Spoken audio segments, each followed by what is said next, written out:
Experiences in practice by monk disciples. Luangpor Teean Su 1 No. Wat Ba Sukatho, Gangkro District, Chayapum Province. Practicing Dhamma with Luangpor Teean.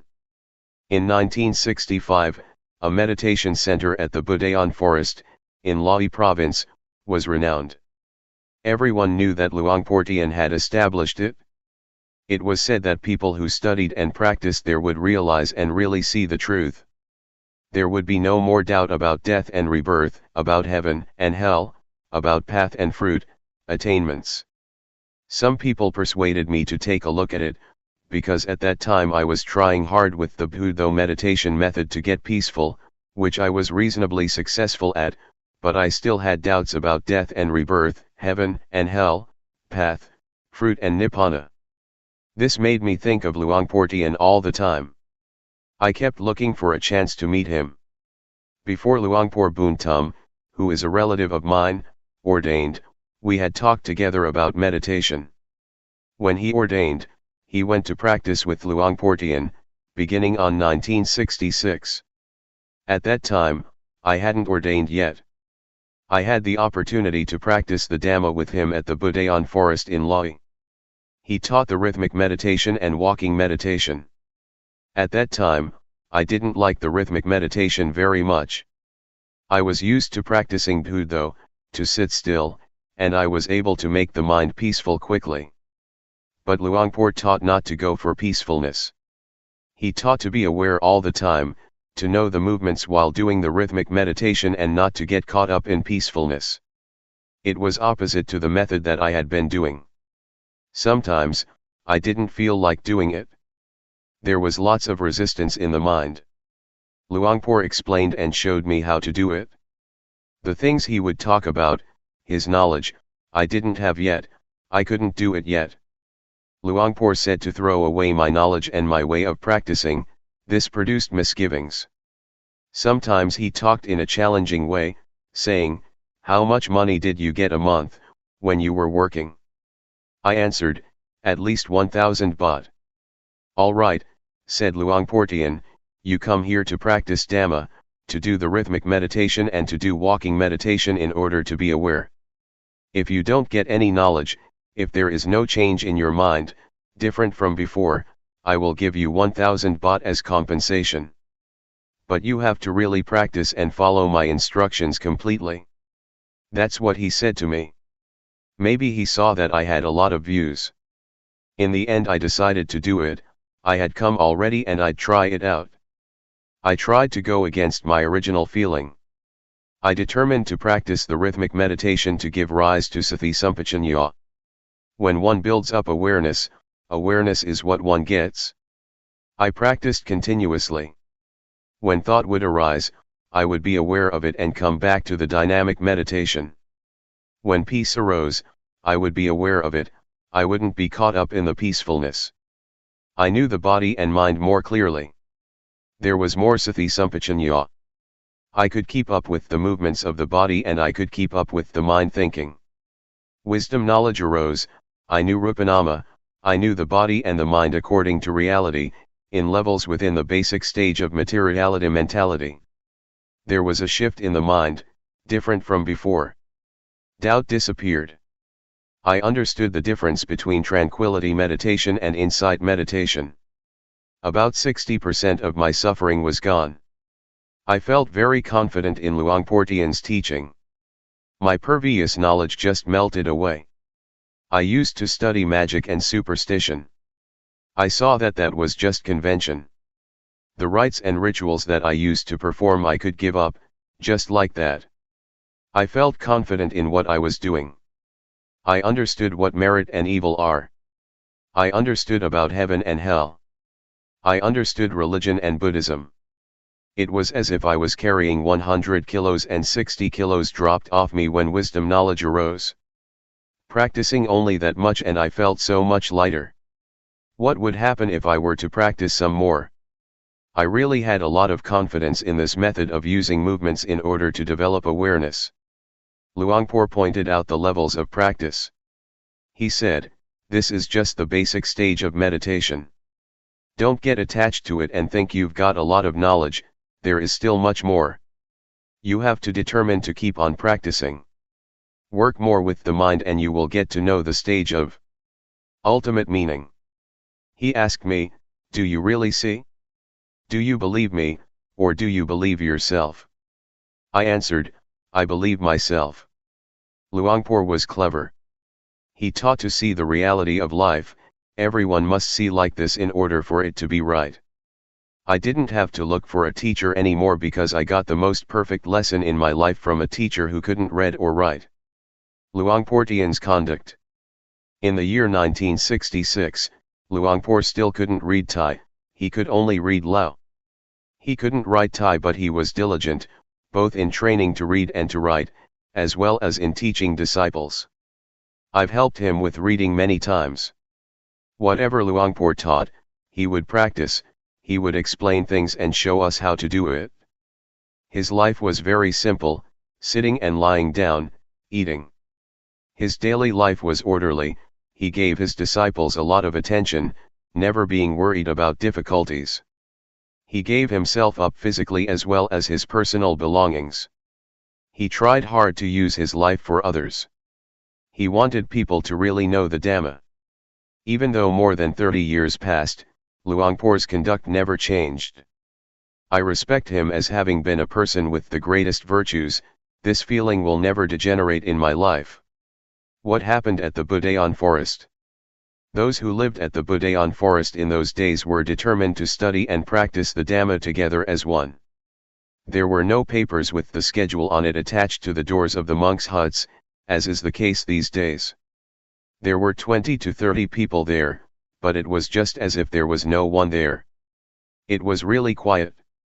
One had to be careful when asking questions because there was only just rhythmic meditation and walking meditation going on. Once, I asked a novice who was doing the rhythmic meditation something, he wasn't willing to talk to me. The teachings of Luangpor in those old days consisted mainly of just practice.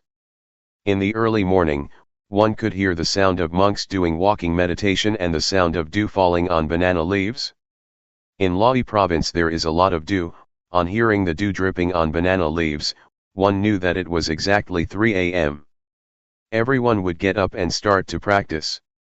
The sound of footsteps of the walking meditation could then be heard together, with the sound of the dew falling on the banana leaves, tup, tup, tup. The light of the lanterns was dimmed by the passing dust. In a day, there would be heaps of ants. I got the taste of the Dhamma that arose from developing awareness. I got more and more answers to the questions of my life. We stayed in little huts. When it rained we would get a little bit wet. We got in touch with life without excessive comforts. When eating, we would sometimes pour some water from our kettle onto the chili that was beginning to run out, an immediate solution to the problem. The water for washing the bowl had to be poured together in one vessel, and then used to wash other dishes. After that it would be used to water the trees that had been planted.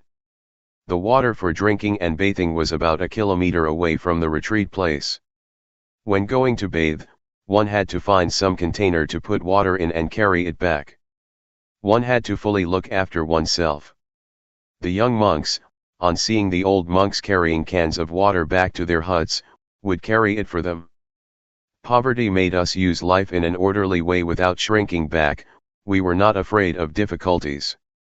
Sometimes, I would save the plastic bags that lay people would wrap food in, to fix up the leaking roof. I put forth steady effort and was very enthusiastic. The walking meditation path glistened from our walking so much, the wood in the hut where I would sit was marked from one sitting a lot in the same spot. As I was doing the rhythmic meditation or the walking meditation, It felt as though there was only just this one person in the world, no division into this and that. It would run counter to one's feelings to get an invitation from lay people, to eat at their house and perform certain ceremonies. One would think about his walking path and miss the seat in one's hut. Those places provided a meditator with peace and coolness, and gave him a sense of dignity.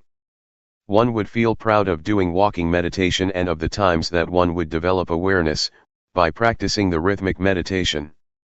This kind of work is something that gives one honor in life. One doesn't become fed up with it. Some days, while doing the rhythmic meditation in the hut, Luangpor would come by. I could remember the sound of his footsteps.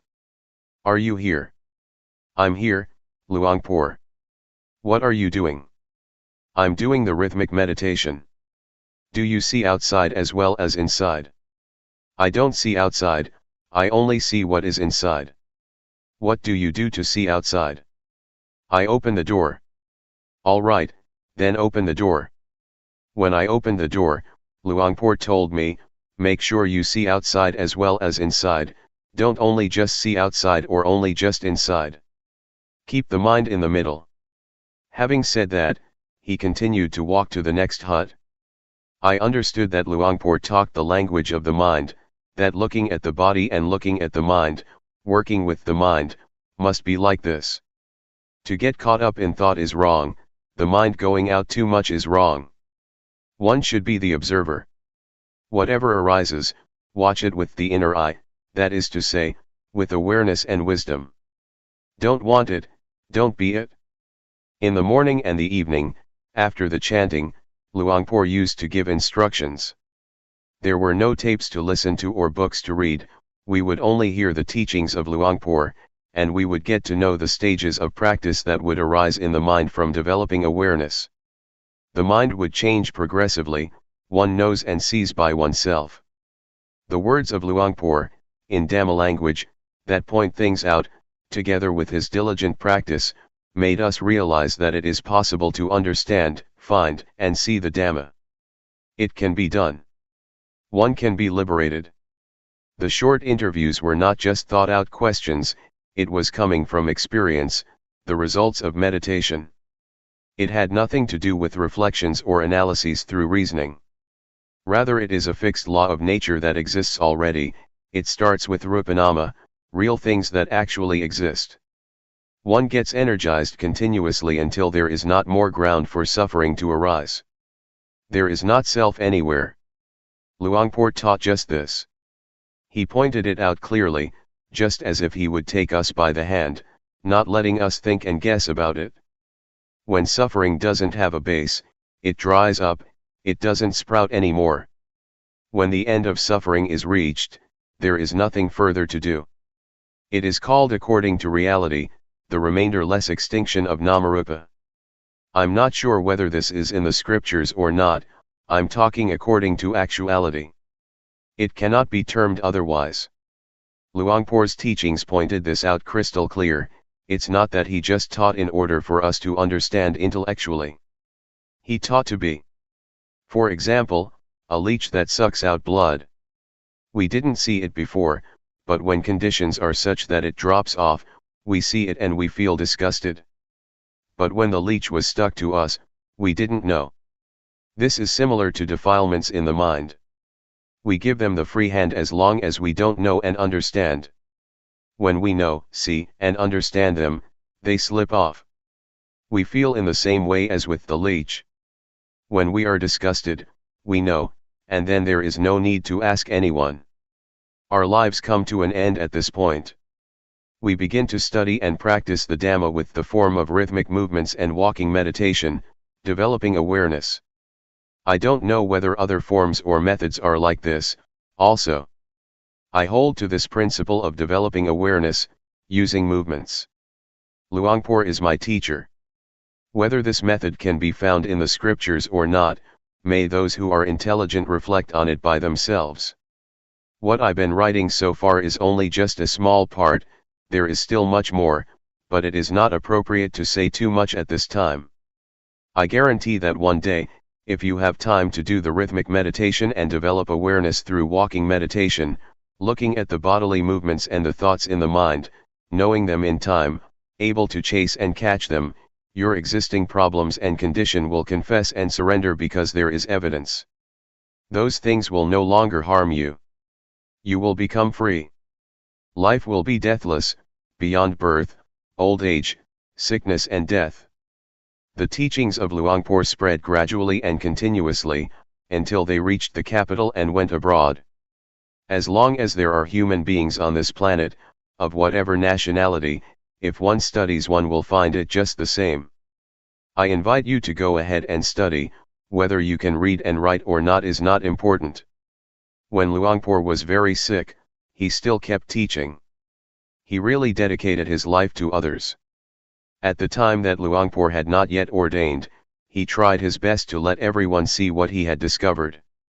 I have spent a rains retreat at his home village.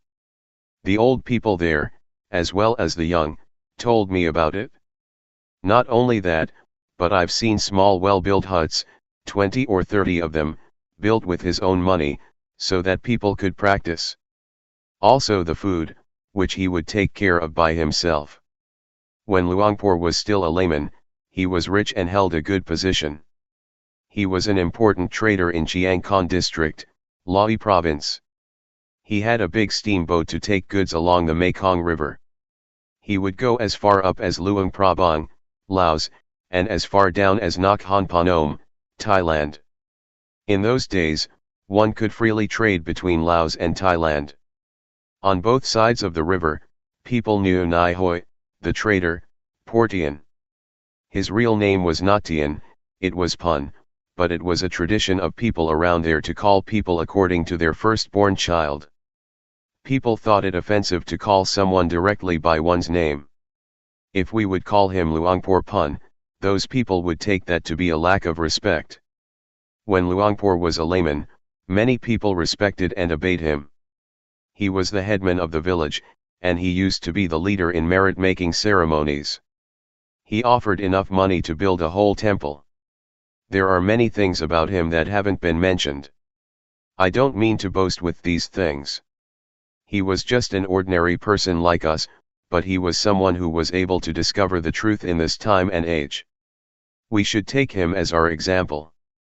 Before practicing with Luangpor, he would say that he used to make merit, ordained, performed the robe offering ceremony, built a ceremonial hall and did everything that is considered meritorious, but he didn't get to know the Dhamma that way.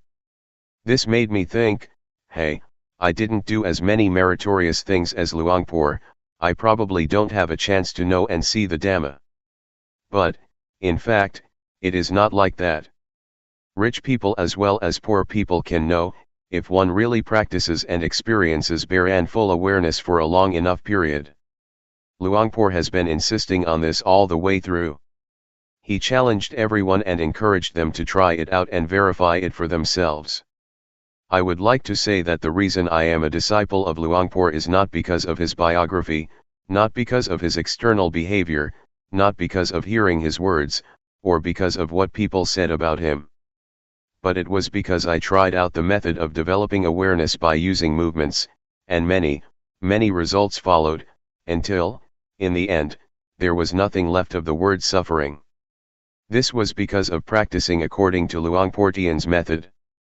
It is his teaching, to say that it is the method that the Buddha teaches is not incorrect. I'm not praising Luangpor Teean. I'm not bragging. I'm talking about what is practical, what is possible, what can be done in this lifetime. One doesn't have to wait for death, everyone can do it, can have it, can be it. Luangpor Teean is my teacher. I have followed everything he taught me, rhythmic and walking meditation, in order to generate awareness, to see the movements of the body with awareness, and to see thoughts in the mind with awareness, and to be the watcher of these two natural phenomena. Awareness and realization are the inner eye, they are the witness to the body and the mind, until one sees these two natural phenomena, and one gets the insight that they are only just material and mental things. They are not any self, they are just nature. Having seen it, one really knows that they are just rupa and nama, one knows how to deal with them and the problem is finished. One is beyond them. Next, Luangpor teaches to look at the suffering that is associated with rupa and nama. We look at materiality first, which is rupa dhamma. When we look at it with awareness, we see that it is a heap or a mass of suffering. We breathe to relieve suffering, we eat to extinguish suffering. When standing, sitting, walking and lying down we change position in order not to have suffering. Then, we see rupa disease. We must find a way to solve sickness and pain. The suffering of the body can only be remedied, it cannot be abandoned. If there is no remedy, that's the end of it, that is what rupa dhamma is like. As for nama dhamma, it can be realized.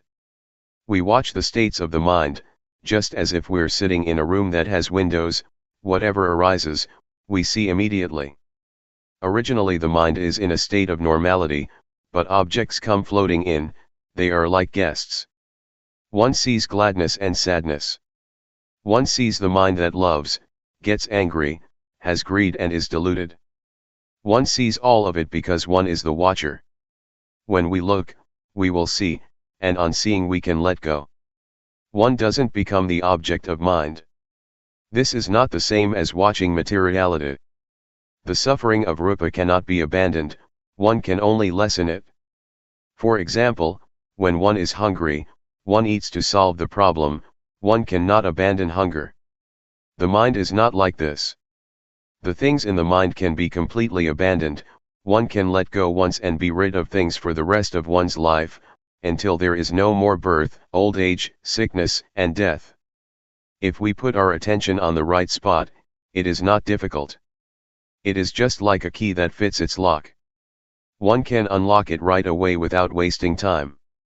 The principles of the four foundations of awareness can be compared to a key or to a perfect vehicle that one uses for traveling. One passes through continuously. The body, feelings, mind states, and objects of mind are stations that detain us human beings. It is hard to be free from them. But if we develop the foundations of awareness a lot, and put our body, feelings, mind, and mind objects in the boxing ring, awareness will be the champion. It will conquer constantly because the body, feelings, mind, and mind objects are not any self, they will have to confess and surrender to awareness. The truth cannot escape the truth, what is not true cannot withstand verification. The principles of the four foundations of awareness compare with a just judge who upholds uprightness. They charge suffering, the ego, the self, like, dislike, gladness, sadness, defilements, craving, being caught up in things, the sense of me. These things cannot arise.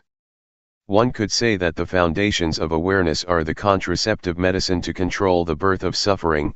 Suffering cannot establish itself, because one sees from the beginning that there is only rupa and nama. When one sees from the start that there are only just rupa dhamma and nama dhamma, this immediately affects suffering. It is shaken. This matter is about ending suffering, it is about peace, it is about the remainder-less extinction of all suffering. Luangpor Teean Apagaro. Watsanam Nai, Bongrua District, Nuntaburi Province. The experience of meeting Luangpor Teean. I am a monk from out in the country. My parents were farmers. Before I ordained, I made merit and made offerings. I would go to the monastery as the tradition prescribed, and as my parents used to do. At that time, I didn't practice yet. I ordained when I was nearly 23 years old, in 1961. Having ordained, I studied in an ordinary monastery in Hudan province. I practiced some meditation, but I didn't understand it very well. In 1968, I spent the Rains retreat in Chayapum province, and after that I learned to give Dhamma talks. In those days, in order to give talks, one had to study with a teacher. It so happened that a layman from Lahi province came to visit his relatives here, and he had heard Luangpor Teean speak Dhamma with Ajahn Mahaboatong, the latter being one of his first disciples. He practiced with Luangpor Teean, and he was invited to give a talk to the lay people at my wat. This man kept talking to me, telling me all about it, and it struck my mind how he could talk about the Dhamma. I had been a monk for 7 years but still didn't know or understand Dhamma. This made me doubt, and I felt ashamed of myself. I had studied some scriptures, but where was the Dhamma? Ajahn Mahabhotang had studied until he had a degree and still practiced too. Where is the Dhamma to be found? If I stayed to be a monk for many years, when I gave a talk there might be meditation monks present, and then I would be embarrassed. So I thought to myself, this year I have to go and practice the Dhamma, I have to go and study the Dhamma with Luangpor Teean to know and understand. As for learning how to give talks, it could wait. At that time, I was imagining that one would probably get psychic powers from practicing meditation, and that one would be able to dive into the earth, become invisible, disappear and those kinds of things, because that is what I had read in books. It is said that one could get the divine eye and ear, and I thought that it really was like that. That would be great. So I decided to find a teacher. I had very high expectations, they pushed me onward. I went to see Luangpor Teean at the Budayan forest in Lae province. I arrived in the evening and asked to see Luangpor, but he had gone to his home village to open a meditation retreat there. I wanted to go after him. At that time, I had very strong confidence in Luangpor. I wanted to see what Luangpor Teean looked like. However, the monks told me to spend the night there first, and the next day they would take me to him. I agreed. I had a talk with Ajahn Mahabhotang but I was still thinking that I wanted to see Luangpor Teean. The next morning we set out to find Luangpor Teean at Bohom village. We arrived around 10 o'clock in the morning. I paid my respects to him, and he asked me, "Where do you come from?" I told him that I ordained at my home village in Udon Thani province and that I had been studying for 7 years. I told him about my doubts and that I wanted to practice the Dhamma with him. He didn't say much. He asked, "Are you really interested?" I said yes. He asked, "Are you going to practice sincerely?" I said yes. He said, "Practicing Dhamma is easy. There is no need for ceremonies and rituals." I liked that. I had already decided that if he told me to recite rising falling, I wouldn't do it, because I found it was embarrassing. But he was talking about practicing in a simple way, being at ease, using movements. No need to close the eyes while sitting, raising the hand, lowering the hand, making movements. Hey, that sounds simple. He showed me how to do it, and I followed him. When I was able to do it, he let me do it by myself. I felt a bit embarrassed at first. I am someone who easily feels ashamed. He told me to stay alone in a hut. I practiced alone at Bohom village for as long as 15 days, but I still didn't understand. After that, I practiced at the Budayan forest for about a month. Luangpor came to see me every day, 2 or 3 times. He would ask me with a few words about whether I understood or not. I didn't. Later on, one day, after the chanting, I sat chatting with Luangpor and Ajahn Mahabhotang. I told him that I would probably not understand if I practice like this. I had been ordained for 7 years and still didn't know, still didn't understand. Luangpor asked me if I understood Rupanama yet. No. I asked Luangpor if I could practice intensively for a while, which means not to go for the chanting, not to go on alms round and just practice by myself in my hut. Would Luangpor allow me to do that? Luangpor said, nobody has ever done that before. He thought and talked for a while and then agreed. It was decided. As for the food, it was up to Luangpor to tell a layman to bring it over to the hut. I practiced intensively for about a week and I understood, it was just basic understanding. At first I didn't see Rupanama, but later I did, I understood. Altogether, it took me about a month. Now I understood the meaning of ordination, even though I had been a monk for 7 years. I didn't know before, I just studied from books. Before, I just shaved my head and wore the brown robe without understanding anything about the way of life of a monk. Understanding arose as I was doing the rhythmic meditation, raising the hand, I was aware and knowledge arose. I knew without anyone telling me. What I knew, I had never heard and had never read in any book. Knowledge and understanding arose by itself. I saw Rupa and Nama. I saw Rupa Dhamma and Nama Dhamma, I saw Rupa disease and Nama disease, I saw convention. I saw impermanence, instability, and non-selfhood. I saw evil and merit. I saw religion and Buddhism. I saw until the end. I knew all this in an instant. This is the basic stage. I knew this after having practiced intensively for 7 days, but altogether I had been practicing exactly 1 month. I knew Rupanama. I knew many things. It was the knowledge that comes from the defilements due to insight, it is the knowledge of analytical knowledge. Luangpor had a way of teaching, but I didn't know it. Even while doing walking meditation, there were things in my mind. I was thinking about my father. I have been an orphan since I was 5 or 6 years old. My mother looked after me. I thought about my father. He was someone who didn't know anything. He didn't know why he was born, he didn't know and see himself. But I couldn't help him. I could only do something about myself. The next morning, Luangpor told me to stop the intensive practice. He was afraid others would want to follow my example. It would not be fair if he didn't allow others to do it also, if they asked to do so. That's what he said. No one had done this before, one would just practice continuously, working at the same time. There was no intensive practice. He told me to stop, so I stopped. Yet in my mind, I still wanted to continue practicing alone. But out of respect, I stopped. Whatever he said, one had to follow it. When I was first practicing, he didn't let me look at thought, until I had stopped for 4 or 5 days. At that time, I threw myself into it. It was powerful, I was caught up in analytical knowledge and joy. I was bold, I wanted to be alone.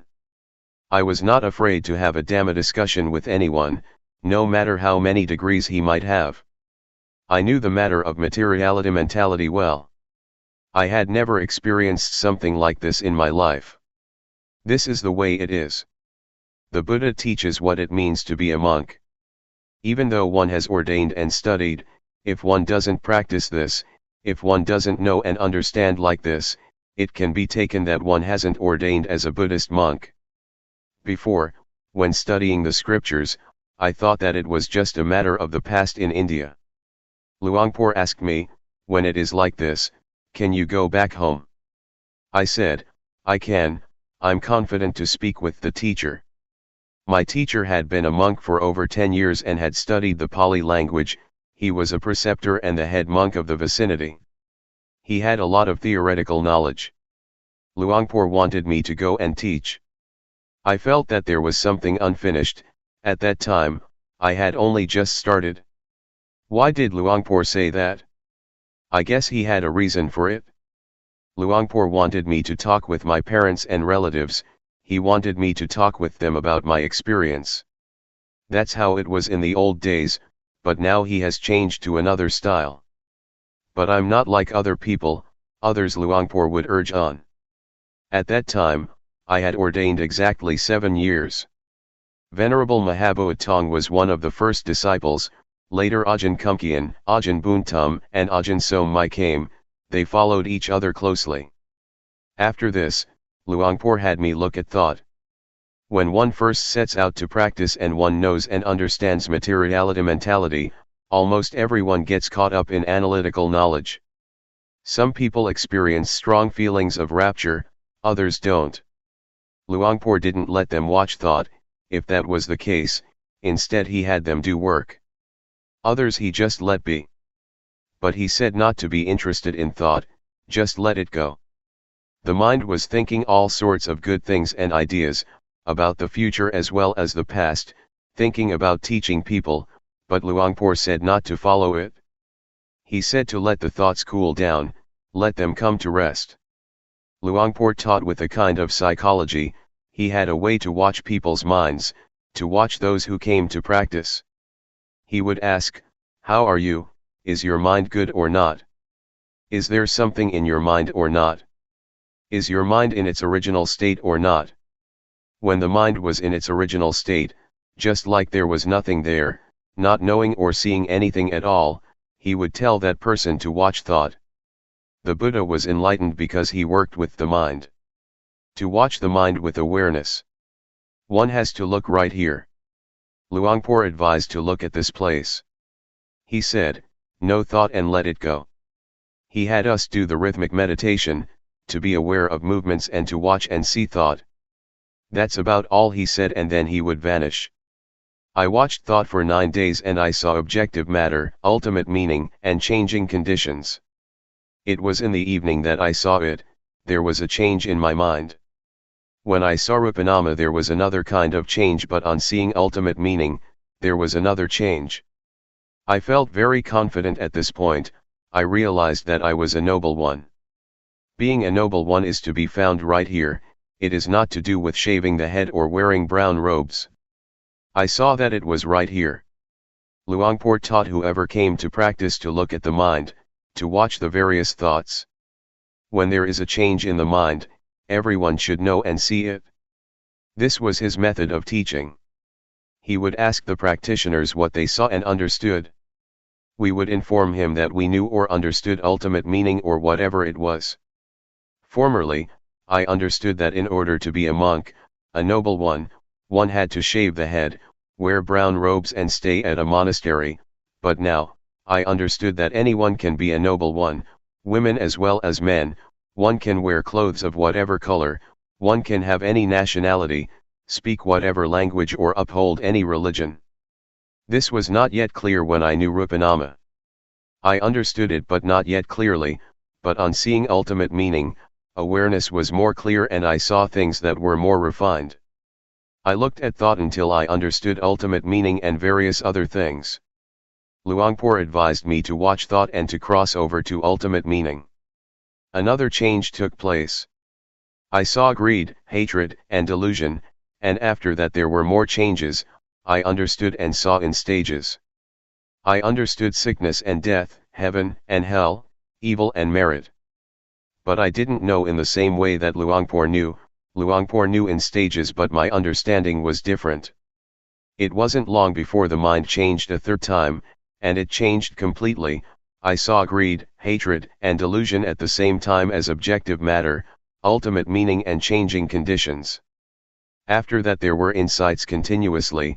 I saw virtue, I saw sensuality, etc., until I knew everything. I understood what the Buddha taught. I practiced alone and didn't talk with anyone. One day, Luangpor gave a talk. He spoke all the way from the beginning of practice. I listened to what he said. I thought, hey, that's exactly what I've experienced and seen. When the talk was over, I went over to talk with him. We just talked very briefly. Since that day, for me, whatever someone may say or teach, I am completely confident that the method that I practiced with Luangpor, the method that Luangpor teaches, is a shortcut, is a straight way of practice, is a method that has nothing to do with ceremonies and rituals. The paths, fruits and nibbana, that we are doubting about, that we're searching for, that we're trying to attain, have nothing to do with studying. One can study or not study. It is another thing altogether. I really am confident about it. Counting from the day that I started to practice by myself, about 1 month and 20 days had passed, from the outer bark to the heartwood. On the last day, I sat doing the rhythmic meditation. I mostly sat, I walked less. It was as if I came to an end, as if I was finished. But awareness was still good. I still felt everything clearly. I was thinking by myself, am I crazy or not? No, I'm not. The eyes still see, the ears still hear, and I still know coming and going. I'm not crazy. Why is it like this? At that time, I didn't know yet. But when I knew, I realized, this is not wrong, this is really what the Buddha teaches.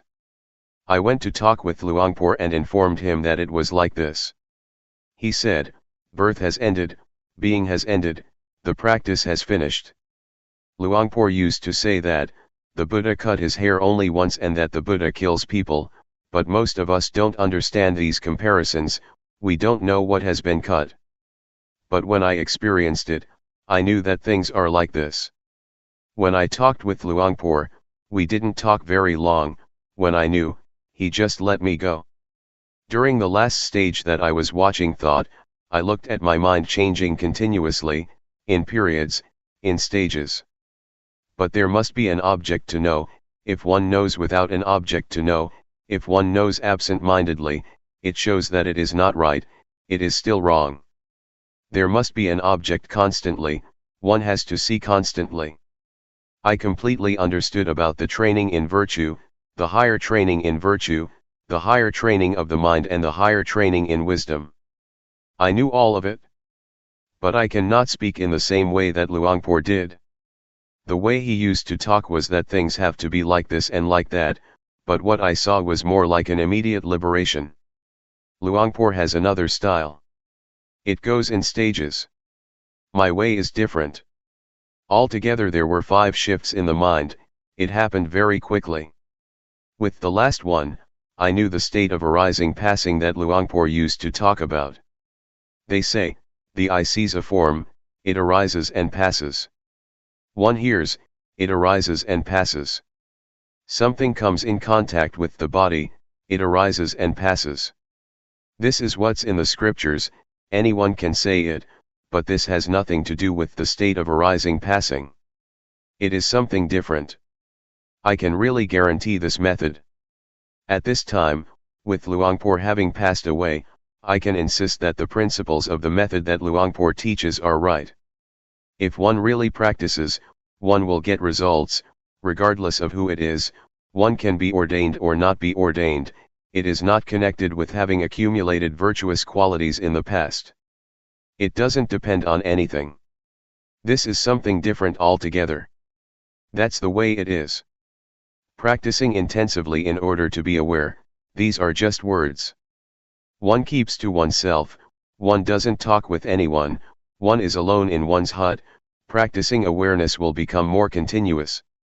This is external practice that people can see, but if the internal awareness is continuous, then, even though one doesn't stay alone, it is also intensive practice. But it is difficult, it is not easy to be constantly aware all the time. But if one can do it, it is intensive practice. Some people can do it without difficulty, wherever one may be. Among 100 people, there may be 1 or 10 who can do it like that. At first, it is quite hard though, one cannot yet catch the awareness, and there are a lot of thoughts. Awareness can't stand up to the thinking, there is only little awareness. But when practicing for a long period of time, the awareness gradually increases. But at first, one sometimes feels disheartened, awareness arises with difficulty. When I first practiced with Luangpor, I sometimes did some walking outside the hut, but, later, when I practiced intensively by myself, I mostly was inside the hut and didn't go outside. I used the posture of sitting more than the posture of walking. One day, as I was sitting, practicing awareness, making movements in the sitting position, for one moment it was just as if things happened very fast, it was as though it happened in a flash, like a flash of lightning. To use Luangpor's expression, it was like a blink of the eye or a snap of the fingers. At that time, it was as if there was something heavy and I threw it off. I felt light. I knew I was light because I had never experienced this before. I felt that something was different. But there was awareness. It didn't go anywhere.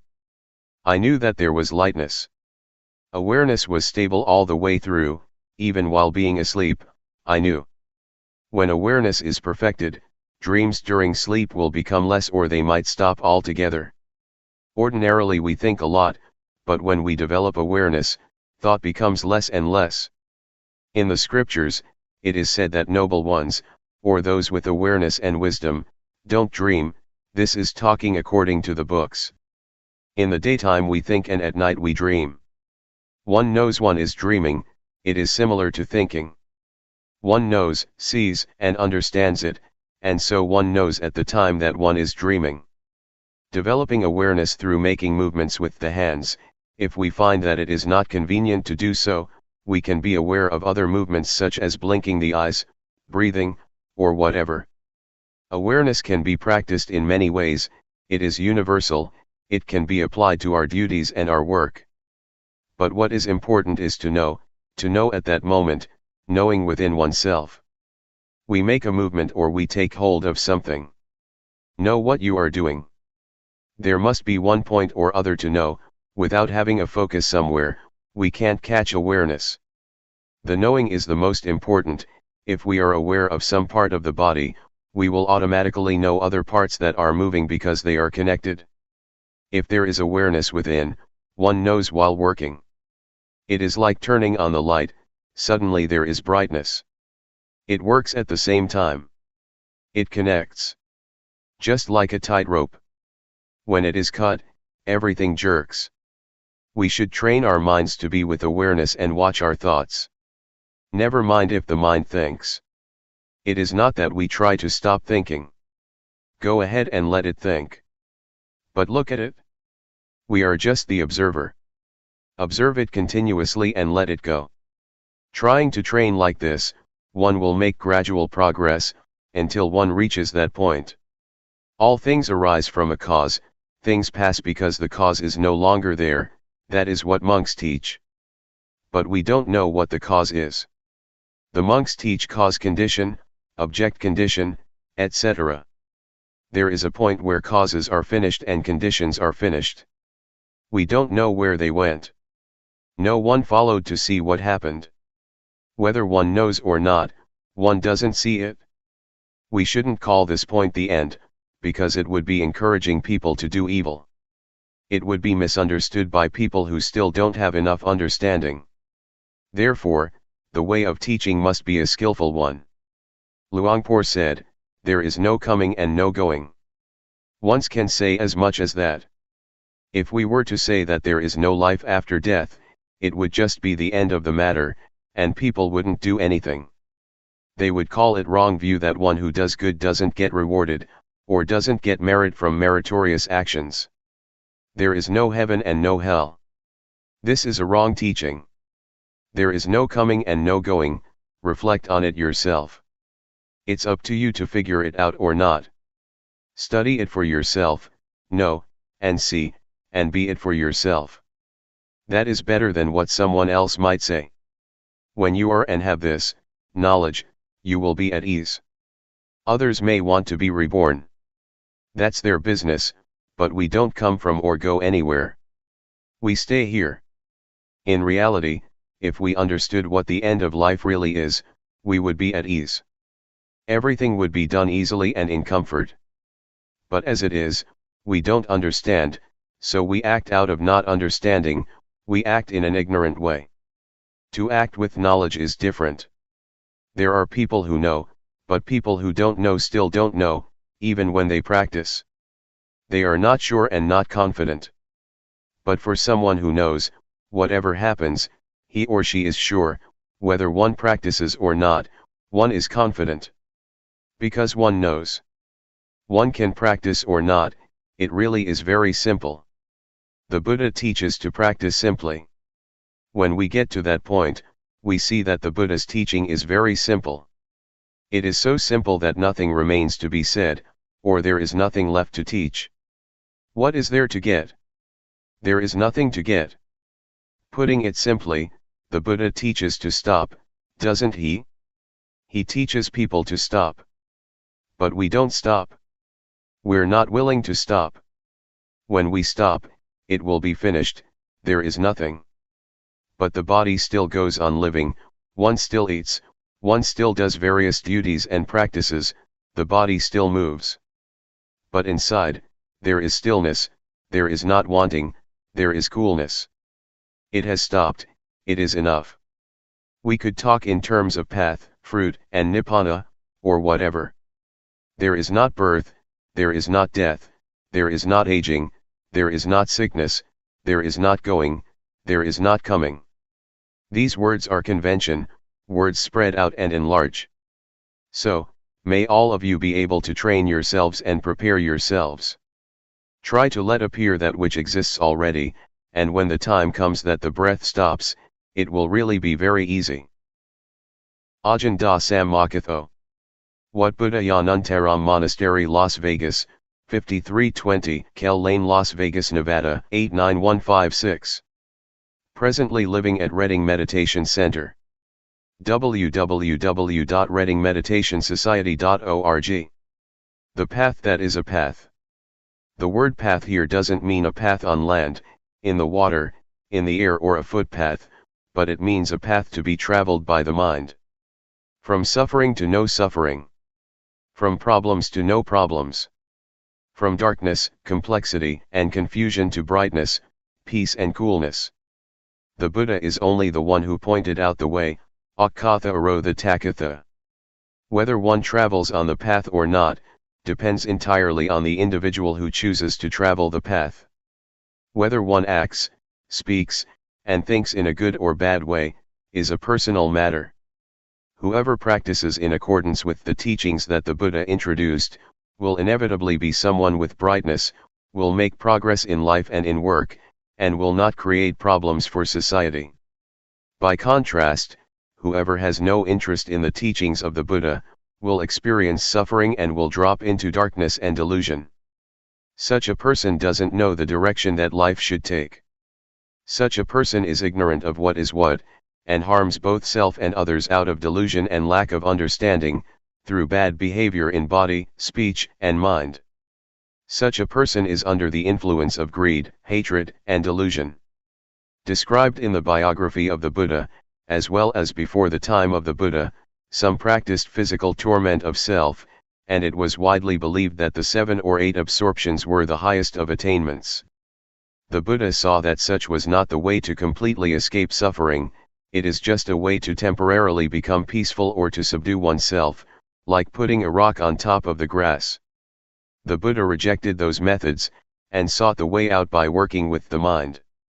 He continually observed with awareness the conditions that, without pause, arose in the mind, changed and passed away. This caused him to realize the truth, he found the answer to everything, he was the perfect Buddha. He knew right as well as wrong. In sum, the Buddha searched for 6 years to find a way out, through all the various methods that existed in those days, were all just deluded ways, wrong ways, closed ways. They were dead ends, they were paths that are not paths. Awareness to continually watch the movements of body and mind, in accordance with the form of the 4 foundations of awareness, highlights the importance of the section, in that sutta, which stresses, 1. The postures and, 2. Sampajanya, or awareness directed towards the body. It is the means to access and come into contact with the basic objects of insight meditation, that is to say, to know rupanama, rupa-doing, nama-doing, rupa-disease, nama-disease, impermanence, instability, non-selfhood, convention, religion, evil, and merit. This is the initial stage for the practitioner. To know and experience these phenomena is to enter the highway of the Dhamma, and at the same time it is an arrow that points to the final destination, the end of the end, or the end of suffering, which is the highest goal of life. When we have reached it, we will have answers to everything. When knowing and seeing the truth, according to the way things are in reality, the mind begins to change from one thing to another, through the power of ultimate truth. Previous behavior and tendencies get reformed, and, at the same time, that which is really true in life becomes manifest, one loses one's naive beliefs about, for example, ghosts and angels, lucky omens, heaven and hell. One starts a new life, right there, at that point. Just that little bit of awareness is the vehicle that leads life to the end of all suffering. When life reaches the end of the end, it is as if one lives in a new world. It is a world of spiritual freedom, safe from spiritual suffering, it is a safe and peaceful realm. Life that has come in touch with the highest truth in Buddhism, will be established in the now, and it will be very simple. It will be light, comfortable, and without worry or doubt. There will be no danger. I can guarantee that one who has come to the stage of ultimate meaning will definitely not lose his or her way. He or she will have nothing to do with ghosts, angels, auspicious timing, sacred things, hell, heaven, death, rebirth, and so forth. This is because one who practices the Dhamma by developing awareness in this fashion, must know and contact objects all the time. That person must review the stages of practice, and investigate what one knows, what one is watching, where and how. All of this one knows instantly. It is said that the truth will not leave someone who is real, and, in the same way, someone who is real will not discard the truth. The secret of changing the states of mind. Take this little feeling, this awareness, as the starting point. Know when a thought pops up in the mind. Just know indifferently, know it, and let it pass. There is not need to pull the mind back, and do not let the thought pull you away. Awareness does its duty of watching by itself. When awareness keeps a close and careful watch, the observer and the observed are separated things, and one doesn't get entangled in thought. There will only be pure awareness in the present.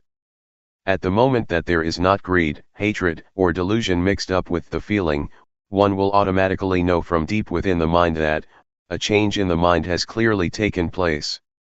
And in the end, that small awareness will have become, a hidden power, in each and every posture. We know Luangpor Teean from meeting and talking with him, from reading his books, from what others have said about him and from practicing. But I know him as the one who gave me a new life. The principles for conducting one's life in a simple, light, and comfortable way, without worry, were passed on to me from experience gained, when I was close to Luangpor, continuously and for a long period of time. I have spent 6 rains retreats with him. I used to think, in those days, that I would stick with him forever. To get a new life is like reliving life anew, or one could say that it is dying and being born again.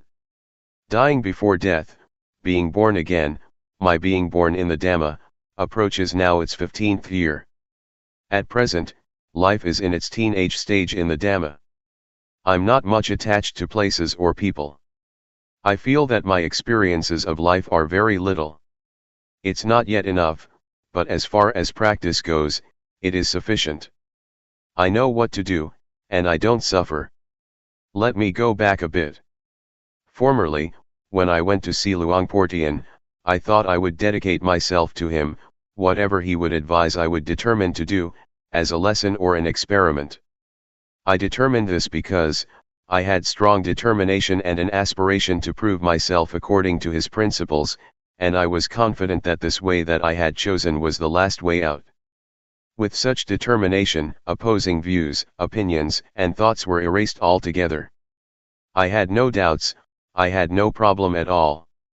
When I started to practice with determination, fully and continuously, by being aware of standing, sitting, walking, lying down, bending, stretching, moving, blinking, breathing, swallowing saliva, leaning to the right and the left, raising and lowering the head, eating, drinking, going to the toilet, dressing, and so forth for 3 days, I was aware and completely awake.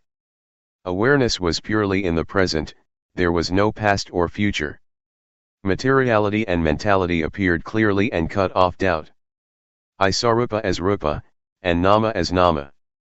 On seeing it, doubts disappeared. I won't talk about my personal knowledge, but I'll say something directly about the principles, that are the technique of practice. To practice intensively, alone in one's room, is a wonderful opportunity for someone who is seeking a way out for oneself, and it presents an opportunity, for those who are keen on this way of practice, for those who are real, and for those who are genuinely determined, and who practice sincerely, to really prove this style of practice. One can choose this solitary practice for either 7 days, 15 days, 3 months, 1 year, or 3 years. Those who volunteer to practice can choose according to what is suitable for oneself. One should stay alone and keep silent in one's hut or whatever place it may be. A monk or teacher would advise one in developing awareness and could be consulted. He or she is a friend to help the practitioner to really go for it, without having to do anything else. Just to work with the mind, to observe oneself, to be with oneself. To be determined to just watch over the movements of body and mind, all the time. Not to read books, not to receive or write letters, to be cut off from the external world temporarily, just for the time that one is practicing intensively. Every day, someone would bring food over once or twice a day, depending on what one agrees on with the teacher. The teacher, who is like a good friend, would pay close attention to the practitioner, and advise or warn him or her when necessary. Things can be discussed with the teacher, and problems or obstacles can be overcome that way. When one practices, results will appear by themselves.